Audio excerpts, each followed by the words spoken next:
Good evening and welcome. Can you hear me? Can you give me a sound check? Whoever have just joined the line, can you give me a sound check, please? Let me know if you can hear me. Give me a sound check, please.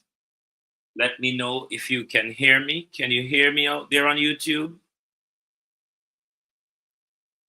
Sound great, says Debbie. Thank you. Can anyone else hear me? Give us a check. Give us a check. Sound great, says Debbie. Hopefully all is well. Hearing you loud and clear. Thank you very much. Yes, I can hear. Okay, you will have a wee bit of silence and then I will start the show officially.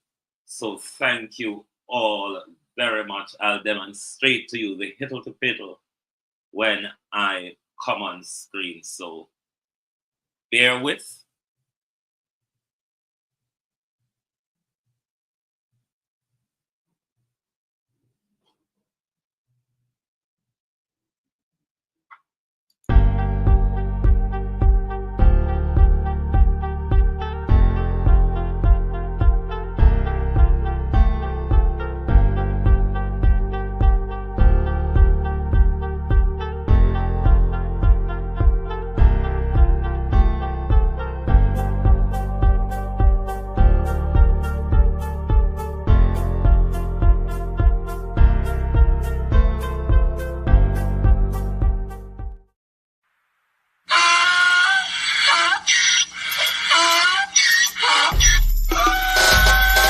Can't fool me again.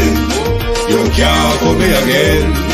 You hold me down for a very long time. Can't buy sugar, we can't buy lime. Can't buy scallion, we can't buy time. You can't fool me again. Can't fool me again. You can't fool me again. You hold me down for a very long time. Can't buy sugar, we can't buy lime. You touch up line and a resort to crime. You can't fool me again. What fi gonna eat no money, what fi at you, eat no at you. Covid money, miss away in the your little rat you. Use the youth, the money, waste for must a man to statue. Say me like a catch you, but me God in a figure you. Take the spit of money, God and say that is not you. One day the man above him up, him a got a bet. Too much it in the kitchen, some a fly well like a patu. My singers and DJs and social media's coming at you. It burn me. 300% raise. It burn me. Garbage pile of it. It burn me. Give the teacher them It raise. burn me. I see corruption face. It burn me. Mash down the people them house. It burn me. Every day appear arms out. It burn me. Appear money them a thief. It burn me. And them a sell out we beach. Can't fool me again. You can't fool me again. You hold me down for a very long time. Can't buy sugar, we can't buy lime. Can't buy scallion, we can't buy time. You can't fool me again. Can't fool me again. You can't fool me again. You hold me down for a very long time. Can't buy sugar, we can't buy lime. You touch up line and a resort to crime. You can't fool me again. For me say dig up all the charities and all of the givers. Some a go like say them powerful, me no make a bigger. The already promises none of them not deliver.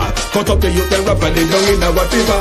Member bold money and they lie them tell. Corruption smell and they pocket them swell. When police don't a market like Satan out of hell go mash up people start like people themselves. It burn me. On the treat the market man. It burn me. On them a treat the cat man. It burn me. On them treat the peanut man. It burn me. On them a treat the dirt man. It burn me. On them a treat the son man. It burn me. On them a treat policeman. It burn me. How them a treat soldier man. It burn me. How them a treat everyone.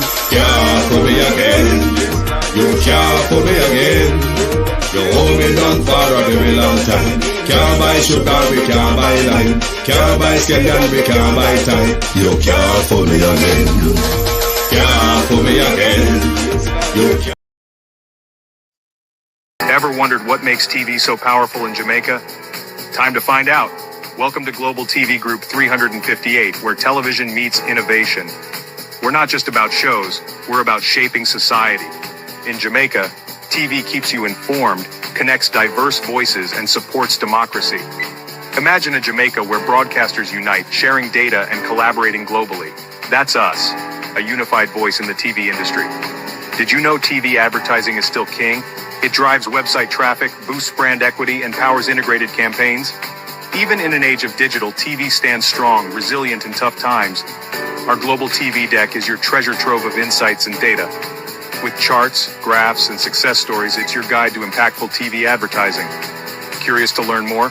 Visit our website and see how Global TV Group 358 keeps television at the heart of entertainment in Jamaica.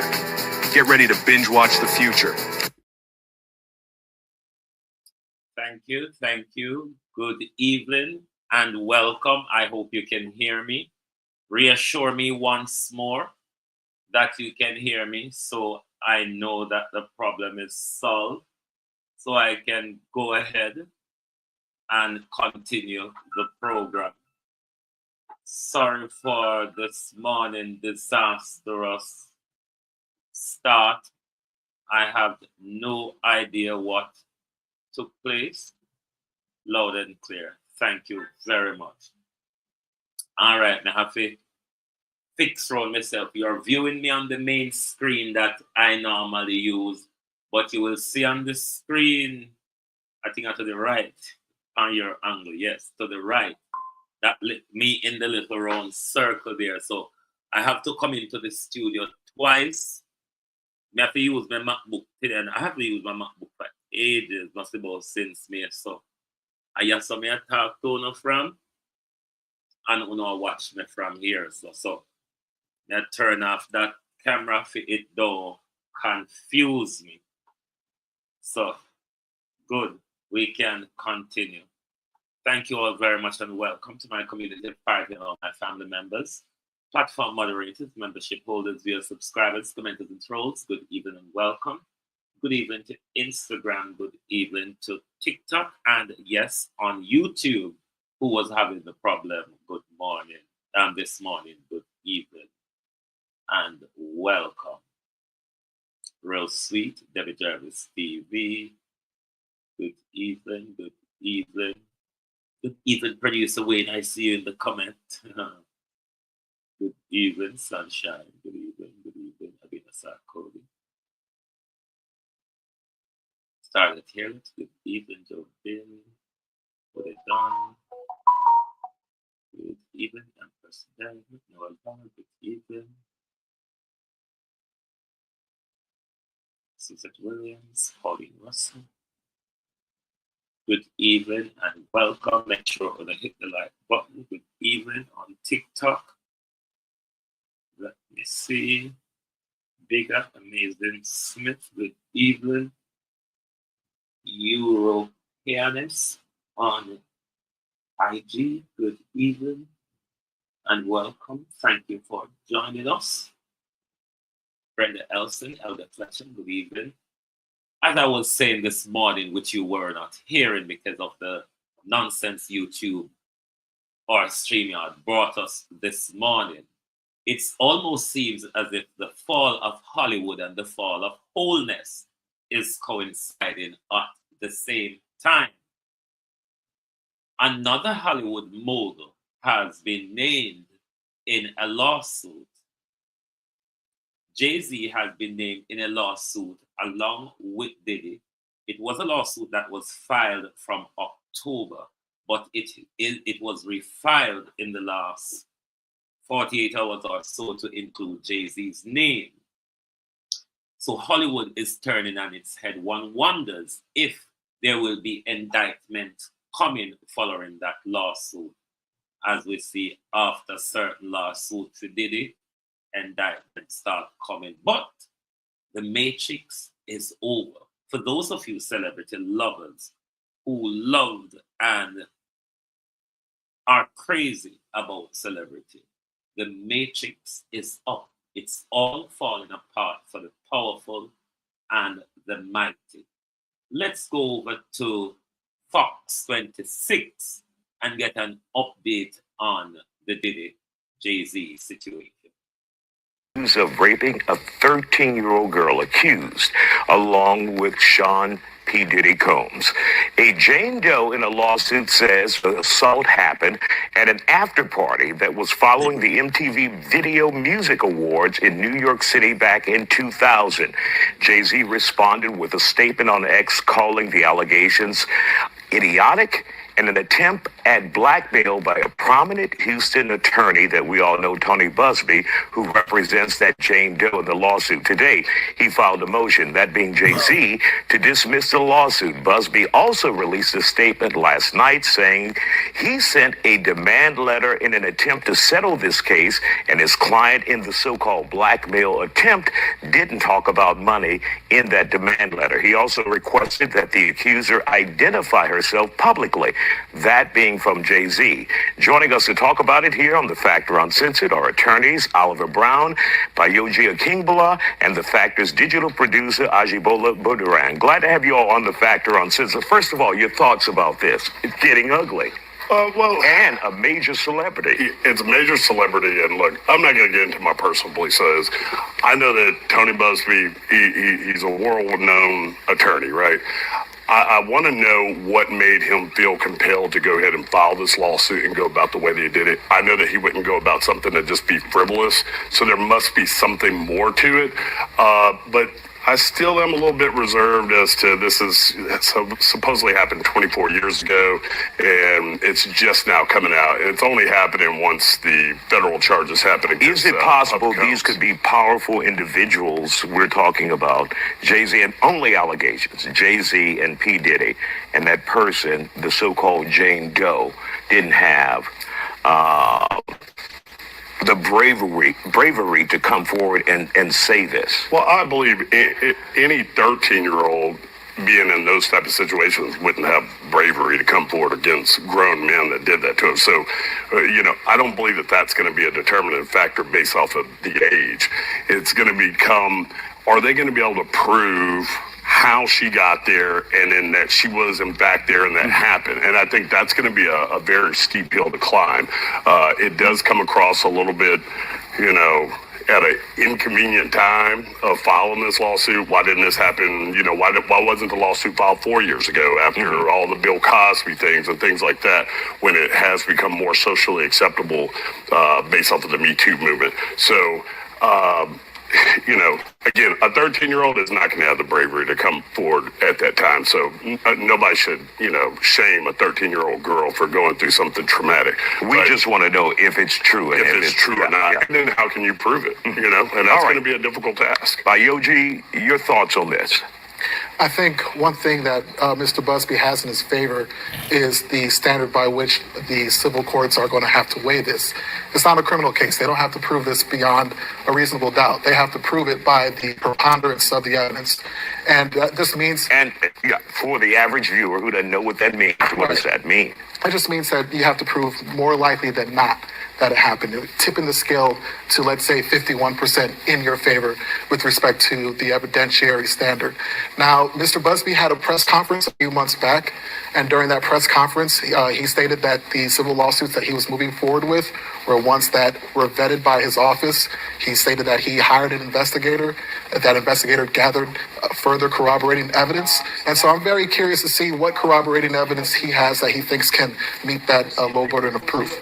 And Oliver, do you think, do you believe in these cases? Do you feel like Tony Busby wouldn't go to the courts or file a lawsuit without being properly vetted and seeing the evidence, some evidence that we're not privy to at this point? Let's be very clear. Tony Busby already has a lot of money. He doesn't need... If he wanted to retire today and not take any more cases, he would be set for the rest of his life, and his children would too. So for him to take it on, I believe that he has to believe that there has to be some shred of credibility. I don't think that he's going to blow his credibility. He just defended the Texas Attorney General, so he has high credibility. Former Governor Rick Perry. Former Governor Rick Perry. And civil lawsuit against our former quarterback in Texas. So he has a history of taking on some big cases. I don't think that he would try to destroy his credibility just for a couple extra coins in his pocket. So there's got to be something that he has, that, or at least that he believes, has a good faith belief in it. Doesn't mean that it necessarily turns out to be true, but it had to be compelling to him in order for him to put his name behind it. And it's going to be interesting to see how this plays out. All right, we're going to continue our conversation with you guys in just a moment. Back to the factor uncensored. We can. Of course, it's to be said that Jay-Z have released a statement, but one will just have to wait and see how this disgraceful saga of Hollywood plays out all in front of us. And certainly, if there are Jamaicans entertain a mix-up with the Hollywood debacle that is going on, we certainly want to know. But as exciting as things are in Hollywood, we expect to have excitement in our parliament this evening in Jamaica as another report will be tabled once more, with all sorts of calamity falling down on and around this government. Colonel Charles, who haven't seen for quite some time, has resurfaced. Gloria Morris, how are you?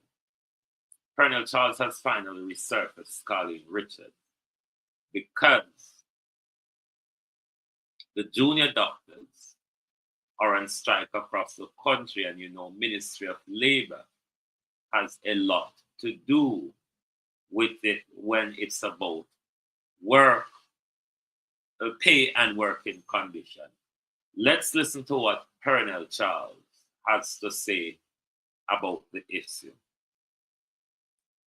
Agreement has been arrived at, of which the three parties, the Ministry of Health and Wellness, the Ministry of Finance and Public Service, now have a heads of agreement that has been arrived at, of which the three parties, the Ministry of Health and Wellness, the Ministry of Finance and Public Service, and the Medical Doctors Association have all agreed. There will be a local level meeting at the Ministry of Finance and Public Service tomorrow, Tuesday, December 10th, 2024 at 10:30 a.m. to discuss the critical issues in dispute. It is agreed and understood that there will be no victimization on either side. Well, they are reassuring the doctors there won't be any victimization. But can we really trust the government when they speak? Ivan Bradford, good evening. Make sure not hit the like button, When you see the crosses when we go through this morning, I have to chop up and change up to get back on this evening. But bear with me because I'm operating from two computers and it is confusing me, but I'll get used to it. But let me go back to YouTube and see if any link sets the Parliament sitting, even though they wouldn't be ready yet. But what everybody is waiting to hear this evening is the tabling of more IC reports, which we know there are more to be tabled. And this evening, we are waiting to find out who are some of the other illicit enrichers within our parliament that are under investigation. So we are looking out for that for this evening. And one other thing to note and look out for, Violet Watson, is what steps, what measures the Prime Minister can take, or how the Prime Minister will be able to deal with this situation, given he is under the very scope, given he's been battling in the court, he's been asked to resign. The Prime Minister is still tagging along. But for all we know, it might come to a head very soon, because more and more the government is becoming weaker with scandal. The government has a massive failure across the country when it comes to the road infrastructure, the lack of maintenance, and the deterioration of our roadways. My sisters are on cruise in the Caribbean, and I was telling my sister today that the Prime Minister just declared recently the roadway a national emergency across the country. She said Barbados, not Barbados, St. Lucia, the roads are terrible. But for the rest of the island, she have not had that experience throughout their movement. She says she don't know if it's because she's in the tourist area. That's Faith I'm talking about. She don't know if it's because in the tourist area them there, but she said for most of the island, the roads are okay. But she said the roads in Antigua are very, very good. So I don't know what lesson Holness can take, Canadian gal, from the Antiguan government or what, or if he can tap into the engineering of the Antiguan government, because he seemed to want his people to have the goodies in life, unlike our leaders who steal $3 trillion, spend $50 billion to fix 6% of our roadways, 20,000 reverse income tax for those who are working less than what, 3 million a year. Elder Fletcher Violet doing. And that is what the Prime Minister expect you, the nation, to see as feeling the prosperity, RJ.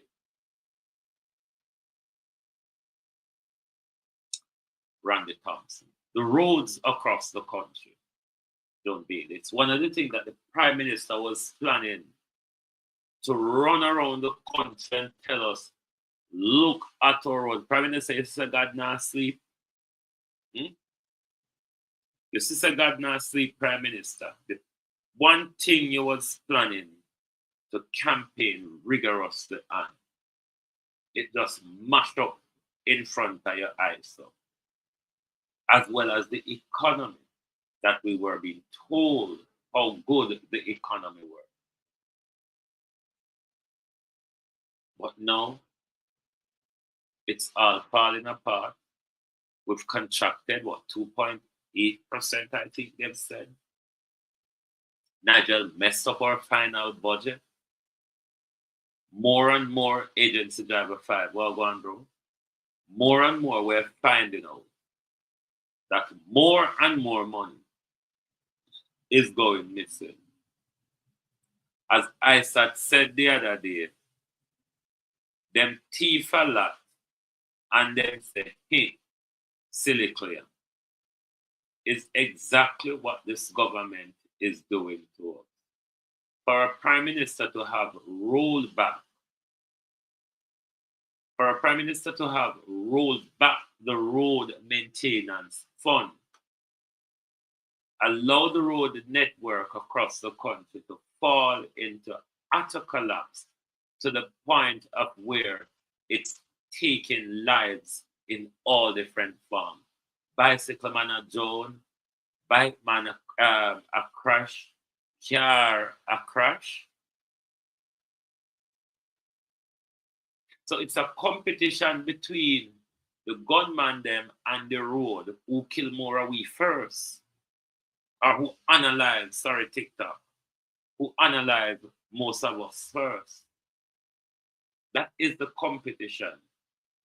that we're having with the gangsters and the politicians at National Works Agency, as well as the local governments across the country, who have not, or municipal corporations, have not maintained our local roads either.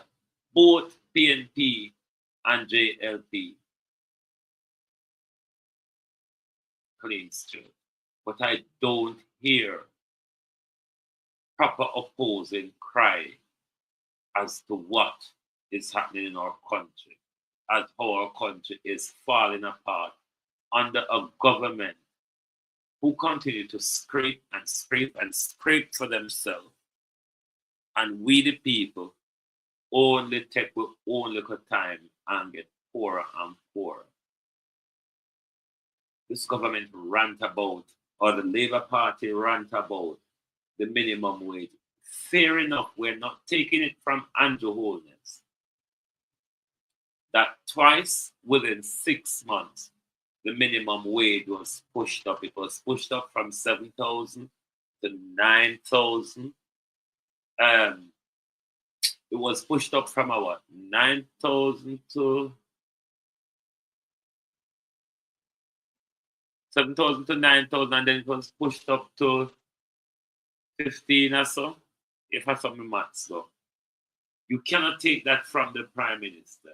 Yes, he has done that. But one got to look at the cost of living in context to the raise of minimum wage. How much? 13. Yes, yeah, thank you. 13 to 15. Yeah. So when you look upon that, yes, him raise it, but can it match up to cost of living though? How far can one get on 15,000 if your employer, and some of the employers, take the advantage of the minimum wage? Some of them pay you above the minimum wage up to the living wage standard. But some crooked employers do exploit people based on the minimum wage and just pay them the minimum wage amount. How far can one get on minimum wage for the week if you have a family to run and you have to continue to commute to work?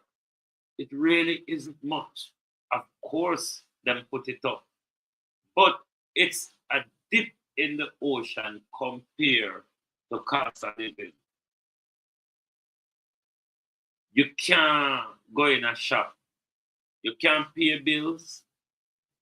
Have you picked them where you send a school? Shopping for the month? You can't survive on that.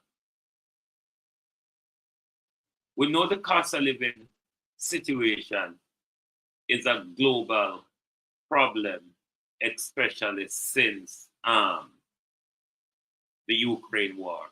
But the food price in Jamaica is astronomical, even compared to the food price in this country or in Canada. When you see people from Canada or the US going to the supermarket and matching up the prices, it's way over what we would pay in foreign for the same thing. Gonna pay for 500, one sweet pepper for $500 at Jamaica. I can get 8 sweet pepper here for £1. And £1 here is 200 Jamaican dollars. So look at the price of sweet pepper, tomato, and all them something. And then you see written on it, product of Jamaica. You wonder what the hell is going on, why everything is falling apart around us, and the government just allowed the country to collapse. The government messed up the environment, your waterways, and nobody to date will be speak to us on the issue concerning the environment and how the lawsuit was thrown out, who gave the authorization, who gave the okay. One of the things we're looking for this evening, when some Scarlett on IG, good evening. One of the things that I'm concerned about this evening, of course, the investigation report will be tabled. But remember, there's also Keisha's ruling coming along with the report.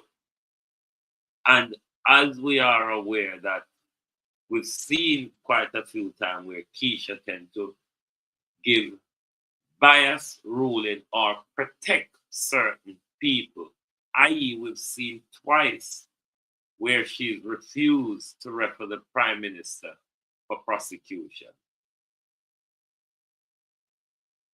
These reports to be tabled today are expected to be big wigs in the Jamaica Labour Party. The issue is, what's the ruling? What ruling will we have? Will we again say Keisha is biased? Or will Keisha make a fair ruling this time?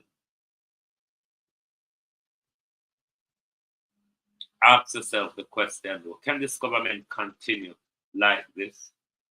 There's no confidence of leadership in the country. Ransford McLean, how are you doing? There's no confidence of leadership. The country is on a very destructive path. If our roads,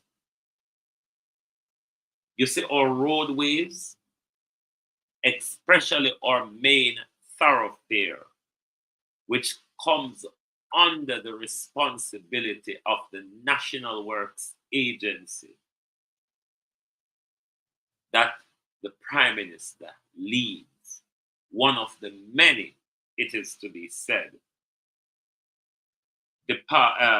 agencies and departments that the Prime Minister leads. Our roadways matters to our economy. If we cannot move people and goods comfortably, expeditiously, and in time across the country, it is a burden on the economy.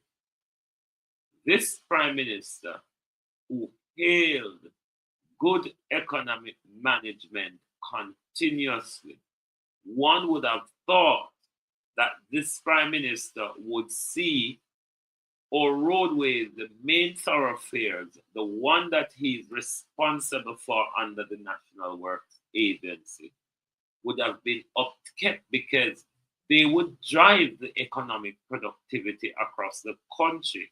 Prime Minister, isn't that what it would do? Your roadways, Prime Minister, that carry people and goods back and forth and drive economic production across the country.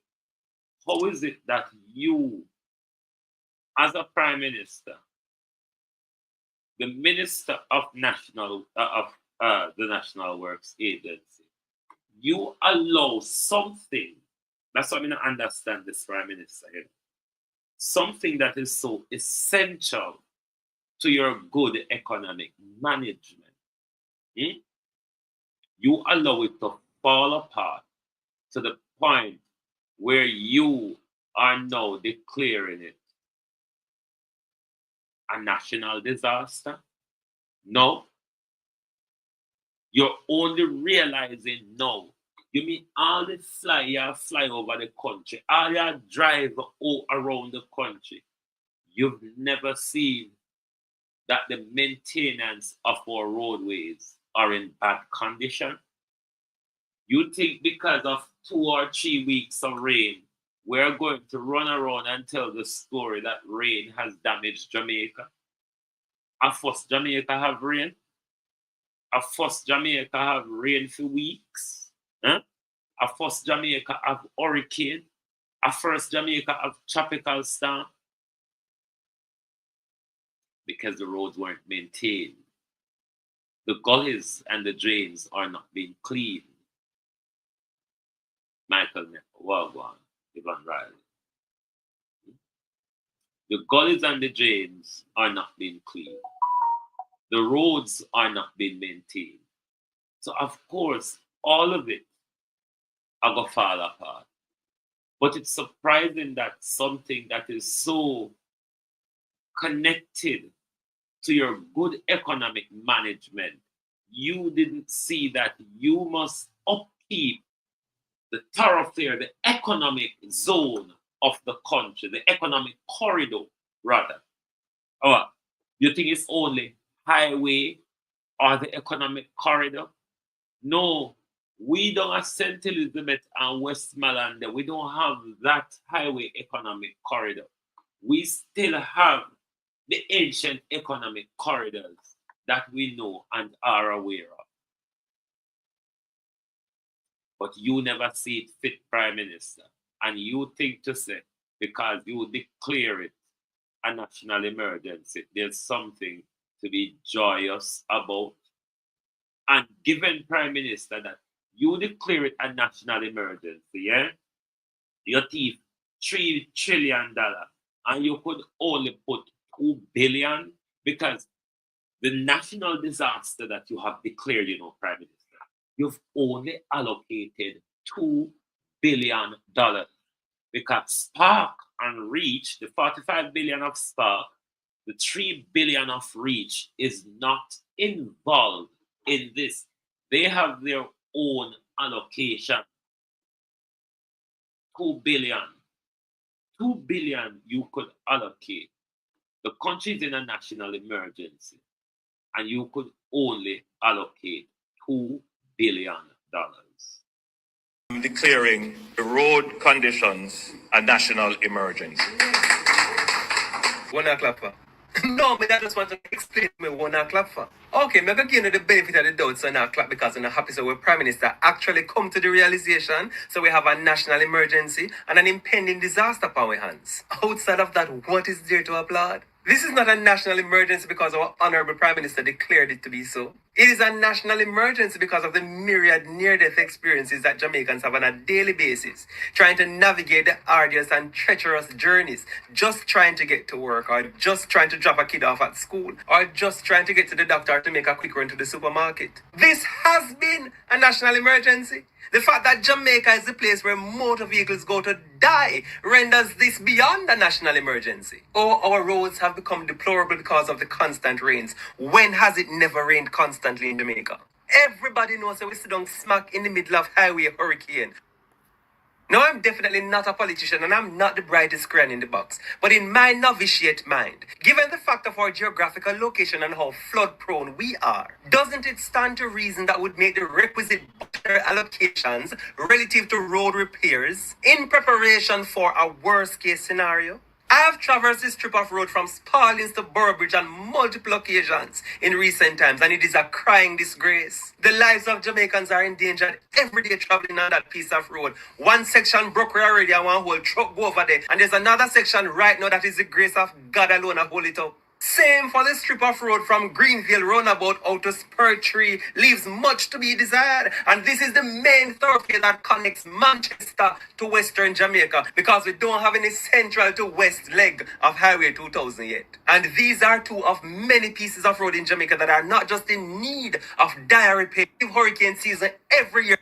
Me no remember if Omar Davis or Audley Shaw was the Minister of Finance when they introduced an additional charge on gas tax. I think it was about 10%. And they said that this money would have been allocated to road repairs. Was that revoked? Was it rolled back? Or is that money now being incorporated with other monies to do other things. Brother, from your left your yard, you're tired. There are some Jamaicans when I drive them drag out for them go daytime. I hop them, hop, skip and jump, go there. Me no know how them not have whiplash or dislocate them cervical vertebrae. When you catch home at evening time, you're tired like a dog, you feel like a suck out back juice, or feel like a truck run over you. It worse than if I walk in and walk about your business. And please, for the love of God, do not come on my page trying to politicize my post. I am not an advocate for any political party in Jamaica. I am an advocate for the people. There's a major difference. We'll be much better as a country when we stop using die-heartedness to throw logic out the window, and when we stop maligning the people who ask for accountability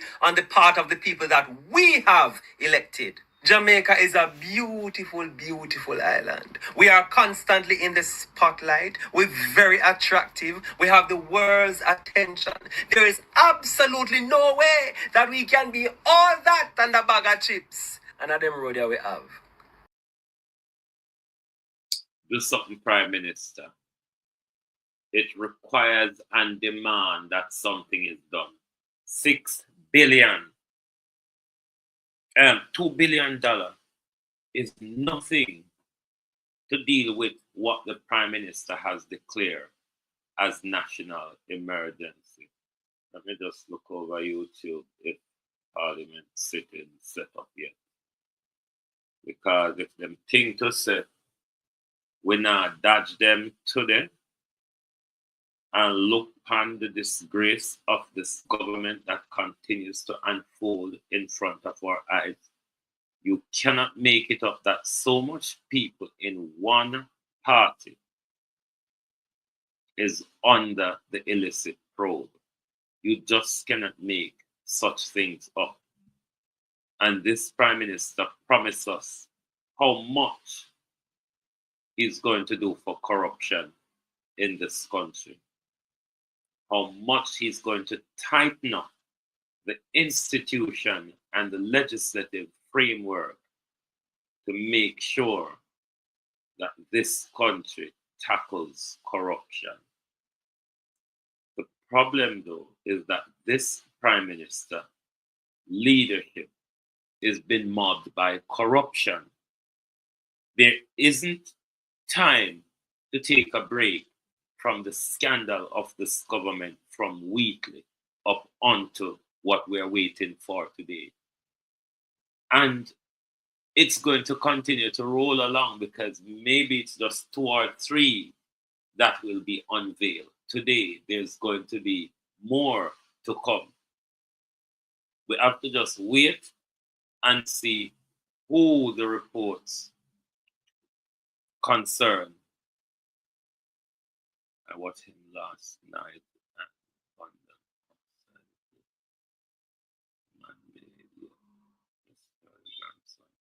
Oh yes, he may. His brother grandson is always on point. Always on point. This Prime Minister spoke quite eloquently and proudly about his good economic management and the prosperity, how well he has done for the economy. But look, Prime Minister, look at the state of our hospitals. Look at the deadlock with the Ministry of Finance and Ministry of Labor and the junior doctors, the staff at UWI. Everything is falling apart. The roadways in the country is not feeling the good economy that we talk about. The people in the country are not feeling it. The public sector workers, Prime Minister, those who hold this country together, those who make this country work, the public sector workers or teachers or doctors or police or nurses or people who clean the street, people who collect rubbish, local government workers, workers within all the government agency, Prime Minister, those are the people that makes this country work. And those are the people, Prime Minister, that have marched up on you over the last 2 years. There's a lot of disquiet when it comes to pay and work and working condition. that has not been addressed by Nigel Clark, something which Nigel Clark promised to address before him jump ship. But Nigel Clark jumped ship, you understand? Nigel Clark jumped ship and he never make sure it is all done. Favour come in, Favour was responsible for about 700 billion, you know. Favour who cannot give a account for 700 billion, correct me if that's not the right figure, has been minted to the Ministry of Finance. Where else could you make it up that someone who was running a department who cannot account for billions have been passed off to the money ministry?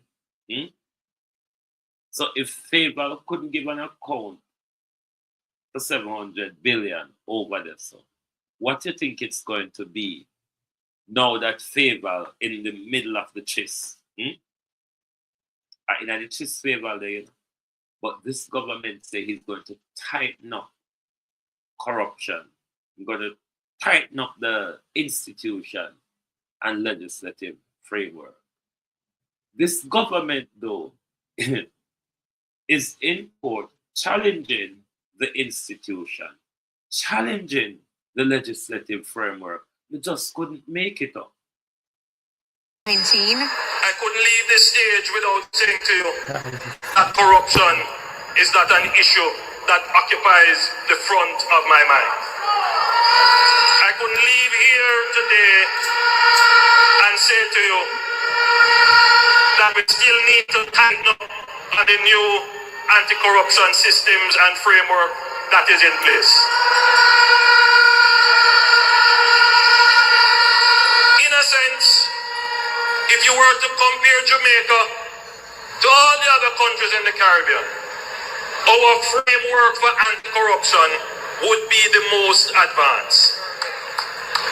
It is not for want of putting in the legislative and institutional processes. They are there.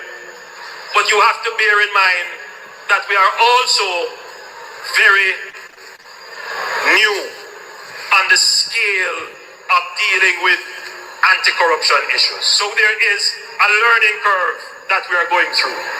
What is important is that the government supports the development of the institution so it can accelerate very quickly on that learning curve and provide the resources so that they can move very quickly on the learning curve, and that the government does not intervene or interfere. And that message goes to the opposition as well. Leave the anti-corruption and policing agencies to do their jobs. Dumping upon the Prime Minister, so we have to dip him in a something to wash off the evil of this Prime Minister. Bear in mind, the Prime Minister said that in 2019. After we dip him in blood, we're going to come back on the other side to tell you the 2024 saga.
bear in mind what you heard before we did the Prime Minister in goat blood, where Kevin Smith normally used to wash them in. Now you're going to listen to what transpired in 2024 after years of the Prime Minister inability, wishful behavior in preventing the IC from doing their work in order to verify his statutory declaration. The Prime Minister who said in 2019 that he's strengthening up the anti-corruption legislation and institution is now in 2024 in front of the court fighting to strike down legislation and the work of the Integrity Commission, the anti-corruption body formed under this Prime Minister. Lachlan, good evening. That's not a decision. That's just agreeing with somebody else's decision and supporting it. And the judge said, but it affects the fact that you support it affects reputation. They're both bound up together. So if I'm going to be allowing a challenge to the director's decision, I should also allow a challenge to the commission's agreement with it in substance. So that's the one thing that they allowed. She allowed. But the remaining three things, which were the big fight in the case, were the applications for orders, technical commandants, orders to force directors and the commission to do certain things. Those were the orders that were strongly contested, and the judge dismissed them. As you mentioned, they sought an order to compel the relevant director to recommend the exoneration of the Honorable Prime Minister. And the judge agreed with us that that's not something that had any chance of success. Dismissed that application. They sought applications to direct the Director of Investigation to examine his annual declarations, and the judge pointed out the problem is not that he didn't examine them.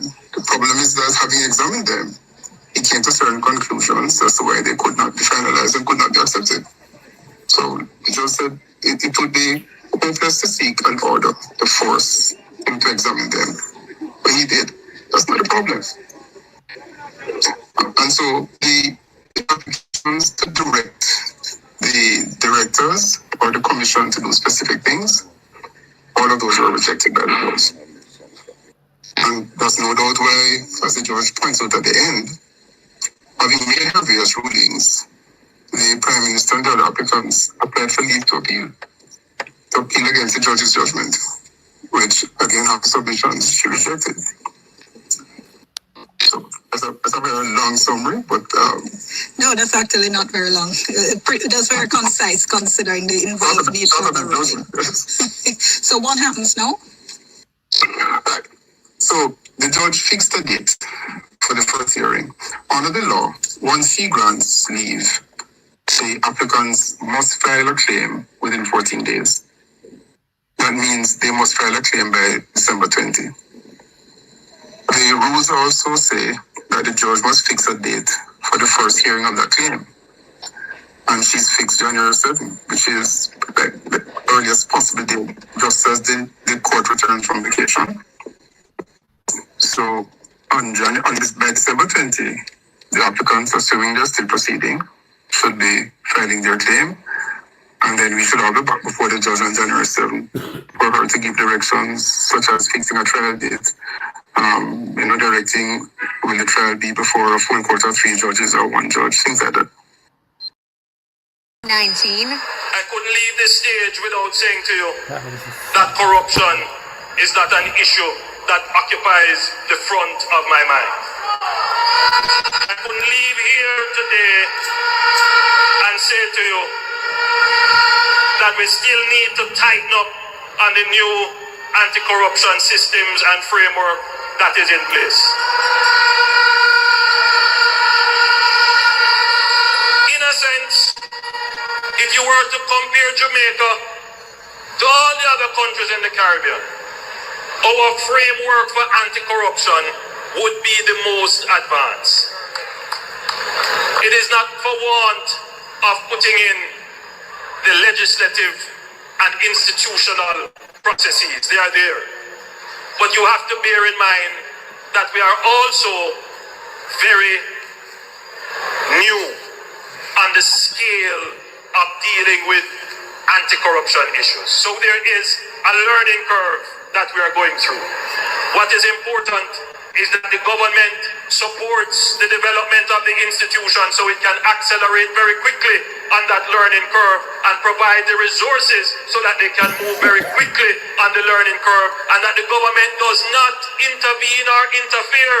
And that message goes to the opposition as well. Leave the anti-corruption and policing agencies to do their jobs. You're not hearing doubles. He actually said that in 2019. Fabian Anderson, JP, Brunswick McLean. You're really not hearing doubles. He actually said that in 2019. But he's in front of the court now, trying to strike down the Integrity Commission, trying to declare the Integrity Commission Act unconstitutional or whatever. Trying to declare Section 14(5) of the Corruption Prevention Act. Throw it out the window. We don't need to have a law against illicit enrichment. That law that was debated in Parliament when the Prime Minister was in opposition. That piece of legislation that the Prime Minister voted on, that piece of legislation has been in operation since 2002. The minute it falls at the Prime Minister's doorway, it has become unfair, it has become unconstitutional, it has become everything to give the Prime Minister a free run to make sure he can swindle as much money, use the country's expenses in his own way, have no track record of how the country budget is being spent.